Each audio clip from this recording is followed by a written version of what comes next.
bad people, the crooks, psychopaths, sociopaths. And I know some of them, people, who you read about and see on television every day. And I think what has to happen is the people on Wall Street who are in management and even others have got to go to Congress and say, look, if you don't stop rigging the markets, there isn't going to be any. All we're doing is trading with each other. The public's not in the market anymore. And you're destroying everything. And we demand that you stop it.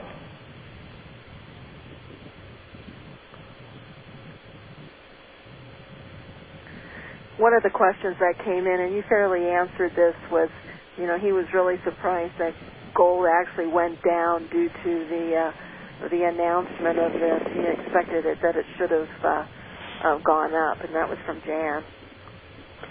Yeah, well, it should have gone up, but you have a totalitarian, corporatist, fascist government. I've been telling people on this program for almost 6 years. In fact, next month it will be 6 years, right? What a memory you have, my man. And I met you when you were 29, so you're 35 now. I'm glad you're keeping track. Anyway, it's been a long time, but I've been preaching about this criminality. And when they were doing those CDOs, and this is 5 years ago, I told people, you can't do that. It's all going to collapse. So that's where we're headed. It's all good for gold and silver. One day doesn't make the market. And the market will overpower all. No matter how much manipulation, the market will always do what it's going to do. There's just too many other factors involved. And these people who are in charge, they just want world government, and they don't care what it costs, including their lives. And I'll tell you, they're scared. I mean, they've got these liberal people, Democrat people running around in, not Albuquerque, but the other large city in New Mexico. Oh, I can't think of it. Anyway, they were running around saying they were Nazis, and they were in the Tea Party and all of this stuff to cast aspersions upon the people in the Tea Party.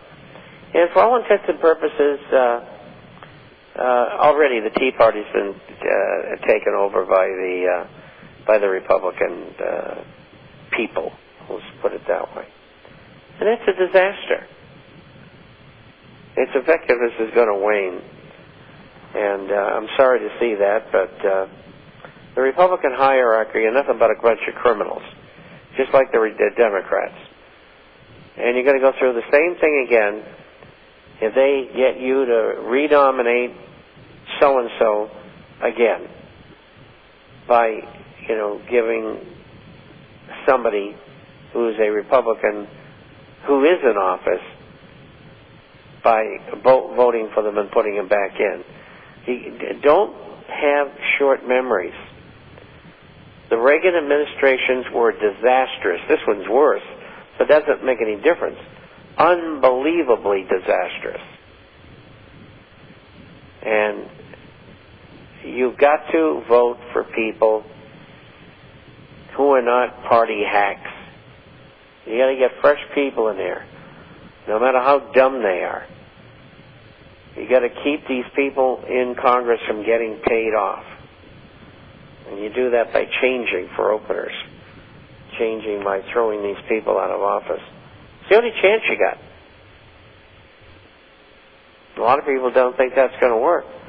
And that's why I get 10 people a day asking me how to get out of the country and where to go. So, Anyway, that's kind of an overview for the day. I get a question just came in. I have. So Goldman Sachs. Go ahead. It's about Goldman Sachs. Go ahead, Bob. Oh, you got it? No, go ahead. So Goldman Sachs is being sued by the SEC for fraud tied to CDOs. What is the big deal? That's one, yeah. What is the worst that can happen to Goldman? They probably have to pay a few $1,000s in fines and get to keep hundreds of billions in ill-gotten gains. Yeah. Well, we've already covered this, but it'll be $1 billion plus fine, I can promise you that. But they don't care about that. That's nothing. They just get away with it. And that's what's got to stop. And there's no law and order. I mean, I was talking to somebody in the law enforcement today, and they said, look, law enforcement is clean today compared to what it was. The corruption was unbelievable 10 and 20 and 30 and 40 and 50 years ago. There's nothing new. What a world.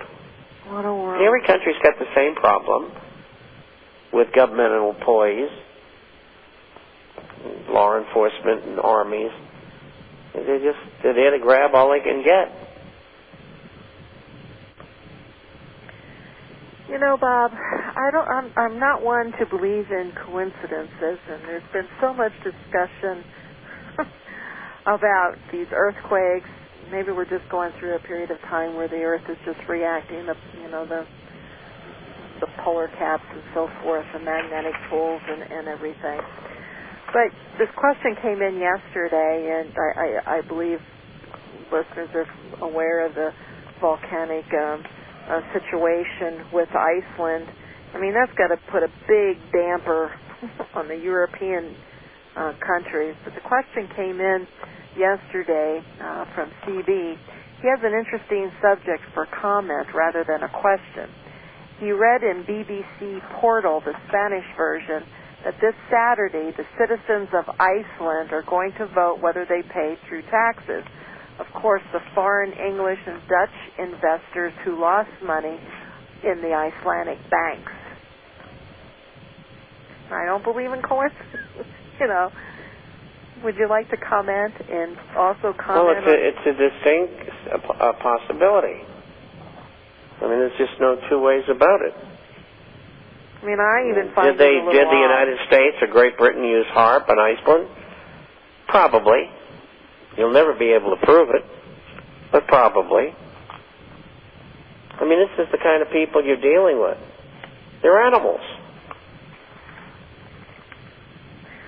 What does that have? What impact will that have on those countries? Oh, a terrible economic impact. I mean, the airlines are shut down, and that's an important mechanism. And they say that the ash, or the constitution of the cloud, can burn up an airplane engine. That's what I read. I guess it's true. I don't know. I certainly know nothing about that. But that situation is going to be bad if this thing keeps on spewing for another 6 months or a year. But we are having lots of earthquakes and blow-offs and volcanoes and all kinds of other things that are unwelcome. I mean, you talk about something from left field, that unforeseen situation that could have major impacts, I would think, if it continued.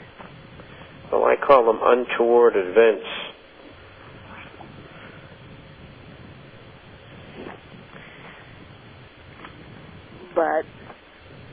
And I figured they'll start flying those planes anyway, just until one of them goes down. If it does have that sort of